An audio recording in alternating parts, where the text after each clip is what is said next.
All right, welcome back, Gemini. I'm Ryan with Arrows of Love. Today we're going to do your June 2021 Situationship Love Tarot reading. And we all go through situationships throughout the course of time. We're humans, things come up. So it doesn't really matter if you're single, married, partnered up, looking, dating. Sometimes you just want to get to the bottom of your current situationship. So we just went through a series of eclipses. Eclipse season is officially done. And for you, Gemini, this was a big one because this was happening on your sign and on the opposite sign of Sagittarius. So whenever this happens, you can expect big changes with yourself and with others. So the solar eclipse, new moon, happened on June 10th, and that was in your sign.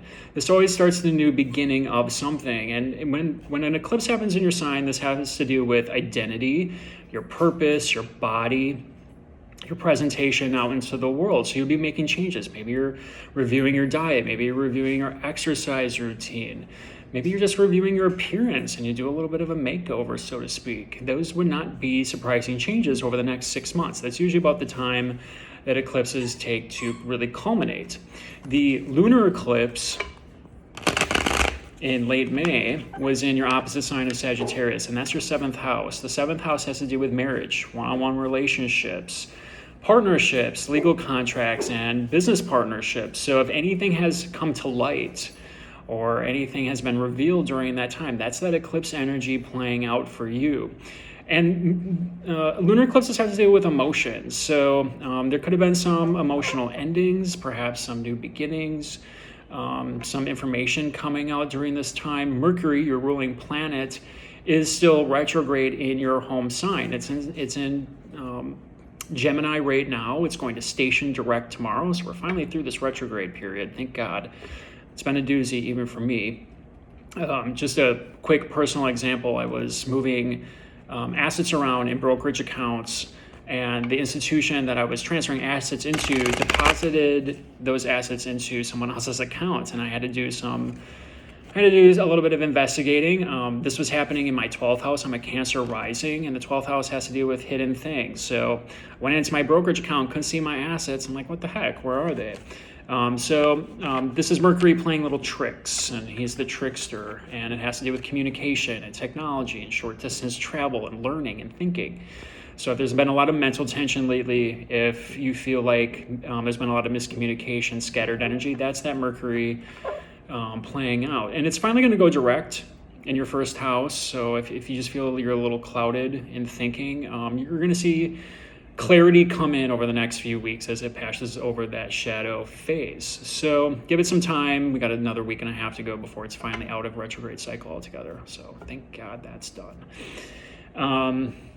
The other big news is Jupiter, planet of expansion and growth, wisdom, karmic justice, is now retrograding as of this weekend through the sign of Pisces, and then it's going to ingress back into Aquarius. And for you, that is your 10th and 9th house. Pisces is 10 signs past Gemini,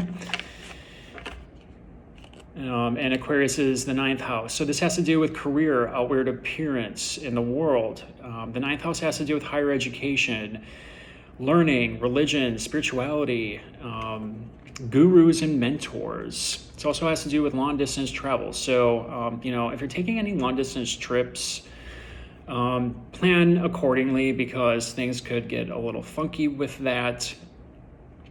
If you're trying to make any career moves right now, I'd say wait until 2022 when Jupiter is going to be moving forward again in that 10th house of Pisces. It wouldn't be a good time to be making any major career moves with Jupiter going retrograde. So those are the big highlights. Venus, the planet of love, harmony, popularity, pleasure, kindness, is in Cancer. And for you, that is your 2nd house. And Venus naturally rules the 2nd house, which has to do with cash flow, what it is you value, your self-value, possessions, resources. So it's a good time to make purchases if you're looking to buy a car, if you're looking to make upgrades to the home. Cancer rules the home and families. So anything dealing with upgrades in the home would be a really good time to do that. Even renovation work would be good during that time. But you could see some unexpected good news or influx in cash. Perhaps you get a promotion, maybe Maybe you get some luck along the way. So that's all a part of Venus. She's also a planet of money. So it's in the second house. It really does have to do with things close to home. So that's where resources, cash flow, anything with property would be good too. So just a little advice there. Before Venus, and Venus is going to be in Cancer for the next few days. It's going to ingress into Leo, your third house of communication, where Mars is sitting now. But before it does that, today it's making a trine. Venus is making a trine over to Neptune. Those are blessings. And Neptune is kind of this nebulous planet. It has to do with spirituality, the ethereal, compassion, empathy, but it also creates delusion and escapism. So if you meet anybody over the next few days or the next week, I'd say put up the yellow flag as a little bit of caution, because Venus and Neptune can be very dreamy. You can get swept away in emotion. It can feel like you found your knight in shining armor, so to speak. And if the two were just standing alone, if it was just Venus and Neptune trining, I would say, yeah, go for it. There might be some details that come out later, but the thing is, Venus, right after it makes a trine to Neptune, is going to be making an opposition over to alchemical Pluto. Pluto is this transformation planet. It's the lord of the underworld. It's things unseen, secrets, and they're not always it's not always pleasant surprises. And when Venus and Pluto get together, it has this element of really hot passion. But it's not necessarily sustainable, and it won't necessarily last forever. And there could be things that come out that are a little bit unseemly or even grotesque. Like it has this element of darkness to it, which I would say all of you need to be conscious of that. So the way I see it is Venus hits this trine to Neptune. Maybe you get swept away with feeling very optimistic, very romantic, and then all of a sudden something comes to the surface where you're like, ugh, this is not for me, or this is something that is too dark and too unworldly for me to deal with. So this weekend, if you plan on going out, if you plan on having a good time, I'd say don't be taking anybody home, because you might find out that it's not what it's cracked up to be, or there's something lurking underneath the surface that could be pretty dark. So I want people to know that. That's a major transit that's happening right now. Those are the general astrological energies in the air as we sit here. As far as personal planets go, but Mercury moving retrograde, that will be good for you. That is your ruling planet. You'll be feeling like you're moving forward again instead of probably feeling a little bit stuck. So, all right. All that said, we are going to pull one card from the Angels Romance deck for the general energies, and then we're going to pull 6 cards from the tarot. Keep in mind, these are general readings. Messages will not resonate with all of you. Take a look at your ascendant, your moon, and your Venus signs. Sometimes those messages will resonate more with you depending on what's happening in your natal chart. If you like these videos and would like to see more of them, please click that like button and subscribe. It helps the channel, and it's very much appreciated from me. All right, now, without further ado, let's dive into this Gemini. First card out, engagement. Your love life is ascending to a higher level of commitment. Very nice. Maybe you've met someone recently. The eclipses on your sign and that 7th house could very well bring in people. Now, I went through this eclipse last year. I'm a Cancer rising Capricorn sun, and we went through all of these eclipses last year on the Capricorn Cancer axis, and I'll just give you another little personal example of this. So this was my 7th house and my 1st house, and I met someone too, and I was going through another Venus Pluto transit. I thought this could be the one. This is my person. Very passionate, very romantic, and it turned out this person was committed to someone else and seeing someone else. So I just want people to be aware of this type of energy, because we're going to go through a very similar transit now where it can feel like you're going to get swept away. Like, oh my God, this is my person. But it turns out something, they were hung up on someone else. So, but this is good. It's engagement. Your love life is ascending to a new level of commitment. Let's clarify with the tarot and make sure everything looks good. So, this is for Gemini. First card out is for you. This is your general energy. Six of Swords. You're moving away from a situation. That's typically a good thing. Second card out is the issue in your situationship. Seven of Cups. We talked about confusion, haziness, Mercury, mixing things up. So that's the issue right now. We'll get more into that. This is what you're consciously aware of in your relationship. Magician. Wow. Manifestation. You're calling this person in, that's for sure. This is what you're unconscious of. Queen of Pentacles. She's been coming up a lot lately. We'll talk more about her. This is the limitation in your current situationship. Eight of Wands, messages, the arrows of love. This is what my channel was named after. Eros is Cupid in Greek mythology or Roman mythology. I forget which one it is. But this is the arrows of love. That's the limitation. So maybe there's a long distance thing happening here. And the outcome. The Hermit. Okay.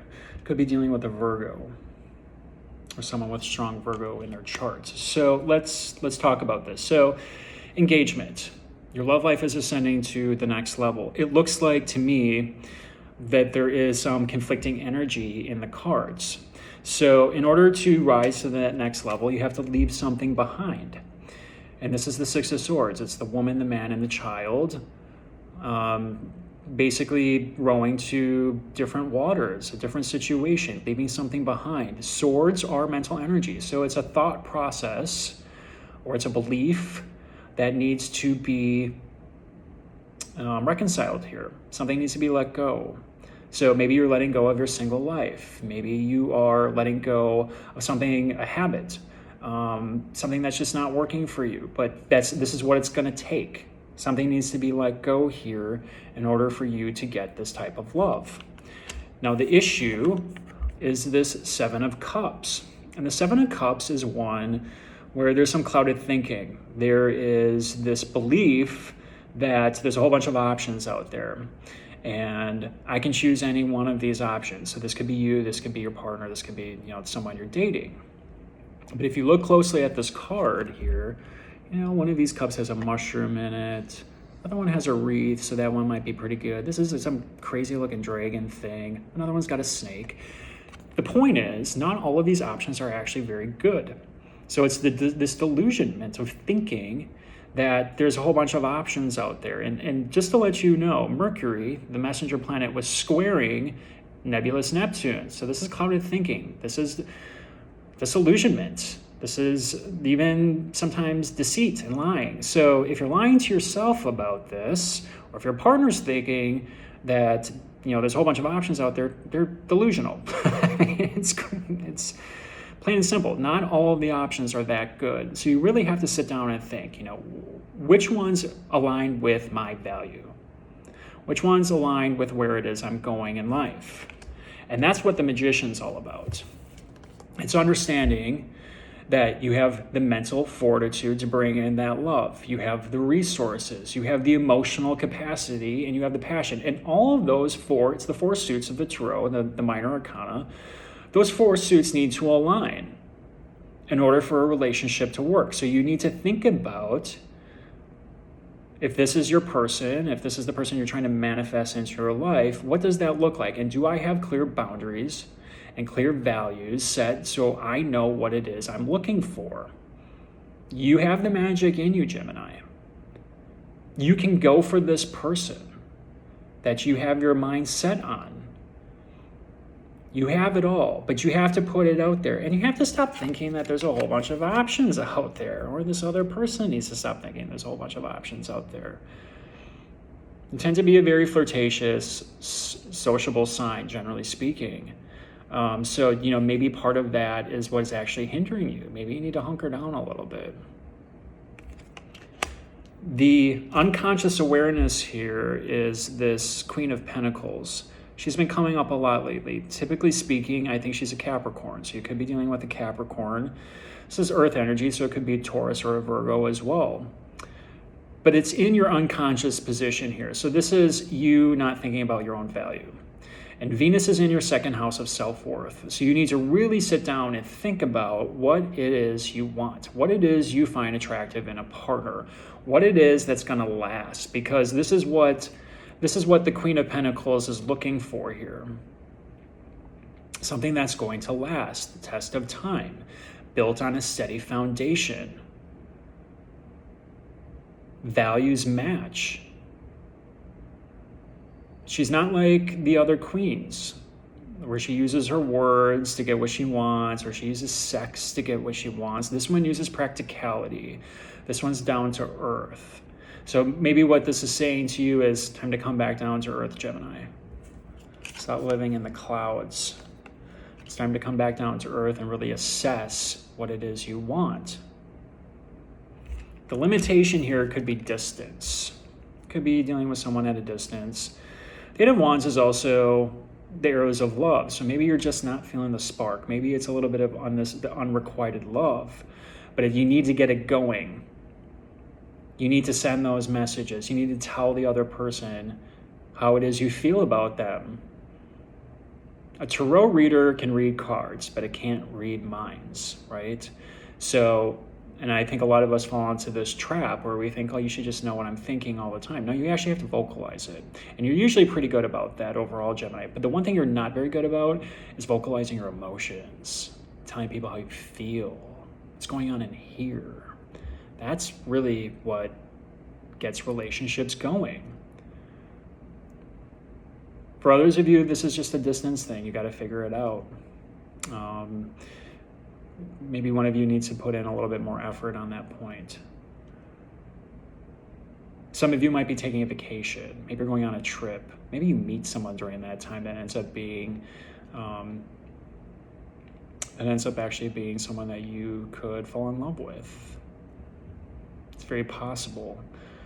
Like I said, this has an element of distance. This has an element of speaking what's in your heart. The outcome, and this is where I get a little tripped up here, because if you want to take your relationship to the next level, I think you need to come out of your shell a little bit. The Hermit card is very much a card of introspection. It's very much a card of isolation and confinement. It's a little bit of the dark night of the soul. So if you've been feeling very isolated and confined, if you've been feeling lonely, it's time for you to come out of your shell. It's time for you to show the world what it is you're made of, Gemini. You are this intelligent, flirty, curious sign. No one wants a shelled up Gemini. You're supposed to be out there communicating and doing your thing. You're Hermes. You're supposed to be fluttering around, doing your thing all the time, right? That's what Geminis do. So it's time for you to come out of your shell. I think it's time for you to move away from a past situation, a past way of thinking, that you got all these options sitting around. But if you don't tell people what it is you want, what it is you value, and what's going on in the heart space, how is anybody supposed to know? And I think once you do that and you start manifesting that type of person, then you get this. Then you get the engagement, right? I can get this card off my table. There it is. Then you finally come to this. But there's some work that needs to be done here. There's some manifesting work that needs to be done here. You need to come out of your shell. You need to wipe away this illusionary thinking that you've got all these people around you that want you, or the partner does. This is disillusionment. And this can hit really hard because Mercury is going to move forward and it's going to hit that square to Neptune again in just a few weeks. So this could be a little bit of a reality check for some of you. But if you're doing the work, if you're dealing with the heart space, if you're dealing with the mind space, if you know what your passion is and you know what your value is, you're golden. You're going to meet someone very soon. Those eclipses bring in people and they take out people. So if people leave, it's okay. Universe is realigning you. If you lost someone that you're still very much interested in, I would say you need to tell them how you feel, because they don't know. They can't read minds. I can read tarot cards. I can't read minds, right? It's like that's kind of how this whole thing works. But this is overall a very nice reading. I hope you are doing well, Gemini. We'll talk to you next month.